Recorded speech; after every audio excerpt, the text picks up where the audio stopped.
The engine hummed, a steady, rhythmic sound that seemed to echo in the stillness of the night. It was the only thing that felt constant, a mechanical heartbeat in the vast, dark expanse. The tires crunched on the asphalt, a gritty, almost comforting noise that broke the silence. Each rotation brought them closer to their destination, yet the road seemed endless. Jason gripped the steering wheel, his knuckles white in the darkness.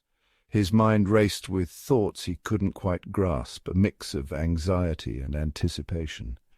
The road ahead was a mystery, shrouded in shadows. The headlights cut through the black abyss of the woods, the beams like fragile fingers reaching into the unknown. They revealed glimpses of the dense forest, but the darkness swallowed most of the light, leaving an eerie, foreboding feeling. Outside, the night was alive with unseen things. The rustle of leaves whispered secrets carried by the wind. It was as if the forest itself was watching, waiting.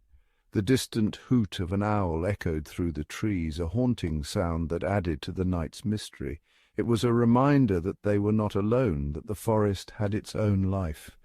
He could almost feel the weight of the forest pressing in on them, an invisible force that seemed to close in with every passing mile. The trees stood like silent sentinels, guarding their secrets. Beside him, Mike hummed along to the radio, oblivious to Jason's unease. The soft tunes filled the car, a stark contrast to the tension that gripped Jason. Mike's carefree attitude was both comforting and frustrating. "Relax, man," Mike chuckled, glancing at Jason's tense posture. His laughter was light, almost dismissive, as if the darkness held no power over him. "It's just a few more miles. It's just a few more miles," he repeated, his voice a soothing balm to Jason's frayed nerves. The distant lights of their destination flickered like beacons, promising safety and rest. "We'll be at the cabin soon enough," Mike assured, his confidence unwavering. The thought of the cabin, a place of warmth and shelter, was a small comfort to Jason. Jason tried to smile, to shake off the growing sense of dread that had taken root in his stomach. He wanted to believe Mike, to trust in the promise of a safe haven, but he couldn't explain it, the nagging feeling that something felt wrong. It was an instinct, a primal warning that gnawed at him, refusing to be ignored. The woods were too quiet, the night too still. It was as if the world was holding its breath, waiting for something to happen. Jason's unease grew with each passing moment, a silent scream in the darkness. Jason rolled down the window a crack. More time at the cabin. Just when the suffocating silence of the woods felt unbearable, a light flickered in the distance. It was a faint, ethereal glow, like a lone firefly in the vast ocean of darkness. As they drove closer, the light grew stronger, revealing itself to be a neon sign. "Well, would you look at that," Mike said, his voice laced with surprise.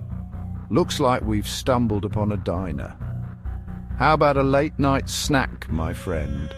Jason hesitated for a moment, his gaze lingering on the inviting glow of the diner. It seemed out of place, almost unreal, like a figment of their imaginations. The diner stood before him. Section 5, The Woman in the Window. As they pulled into the deserted parking lot, Jason noticed a figure in the window of the diner. It was an old woman, her face a canvas of wrinkles and age, her eyes like two dark, fathomless pools. She watched them approach, her expression unreadable. She was unsettlingly still, like a life-sized porcelain doll, her gaze unwavering. It felt as if she were peering into their very souls, judging them silently. Jason felt a cold shiver run down his spine. Section 7, Vanishing Act. Jason stumbled back, his heart pounding against his ribs like a drum. He could feel his breath catching in his throat, his voice a strangled whisper. "Mike."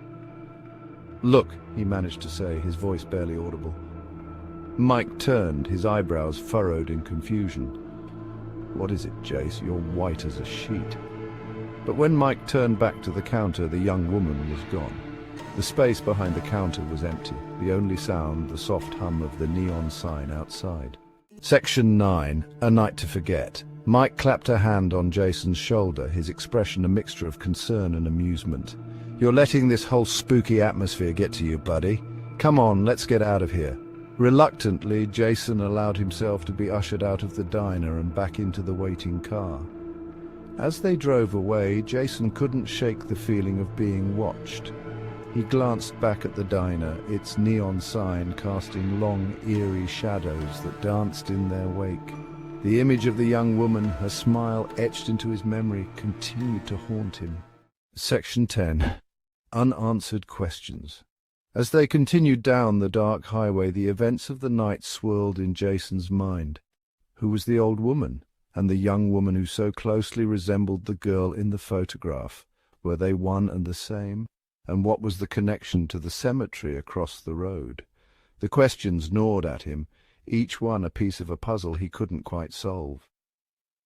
One thing was certain. This was a night he wouldn't soon forget. The encounter at the diner had left an indelible mark on his soul, a chilling reminder that some mysteries are better left unsolved.